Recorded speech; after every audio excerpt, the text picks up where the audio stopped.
আসসালামু আলাইকুম। আমার আপুরা সবাই কেমন আছেন? আশা করি আলহামদুলিল্লাহ সবাই ভালো আছেন। তো আজকে যাদের ঘরে ছোট্ট, ছোট্ট সোনামণিরা আছে তারা যেন সুন্দরভাবে খেতে পারে ঠিক তেমন একটা রেসিপি নিয়ে এসেছি। আর একটা বড়রাই খাবে। তো এখানে আমি একটা কড়াইতে তেল দিয়ে দিচ্ছি। তো এখানে হচ্ছে আমি জাস্ট গোটা গরম মশলাটা দিয়ে দিলাম, একটু পেঁয়াজ কুচি দিয়ে দিচ্ছি। তারপর এখানে আমি রান্না করতেছি আজকে আলু দিয়ে কোয়েল পাখি।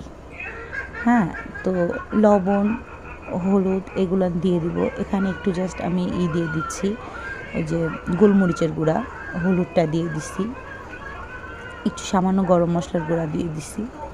তো এখানে আমি ভালোভাবে জিনিসটাকে মিক্সড করে তারপরে আমি এখানে আলু দিয়ে দেব। আলুটা জাস্ট ভালোভাবে একটু হয়ে গেলে তারপরে আমি এখানে কোয়েল পাখিটা দিয়ে দেব।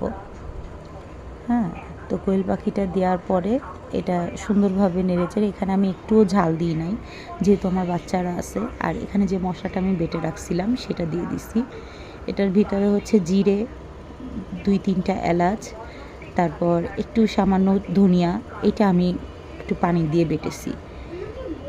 তো তারপরে যে রেসিপিটা হচ্ছে সেটা হচ্ছে আমি এখানে আলু দিয়ে যে কি শুটকি বলে না এটাকে, আর ভাল লাগে না, ঘোড়ার ডিম মনেও থাকে না।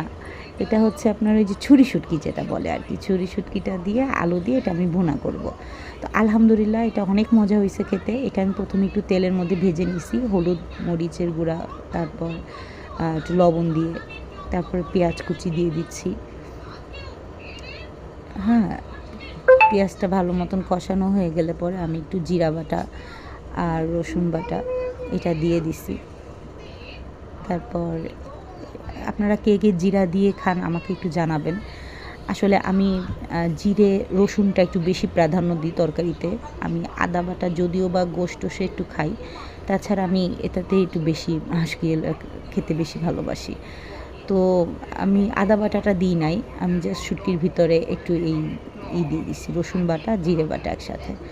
তারপর আমি শুটকিটাকে যে ভেজে রাখছিলাম ওটা আমি এই যে আলুর মধ্যে দিয়ে শুটকিটা দিয়ে পানি দিয়ে নাড়াচাড়া করে আমি এটা একদম সুন্দরভাবে হালকা কষা কষা করে আর কি, খুব বেশি ঝোল থাকবে না, মাখো করে জিনিসটাকে। যদি সত্যি বোনেরা তোমাদের কাছে ভালো লেগে থাকে আমার এই রেসিপিটা, তাহলে আমাকে প্লিজ প্লিজ প্লিজ আমাকে সাপোর্ট করো, আমার পাশে থেকো। আল্লাহ হাফেজ।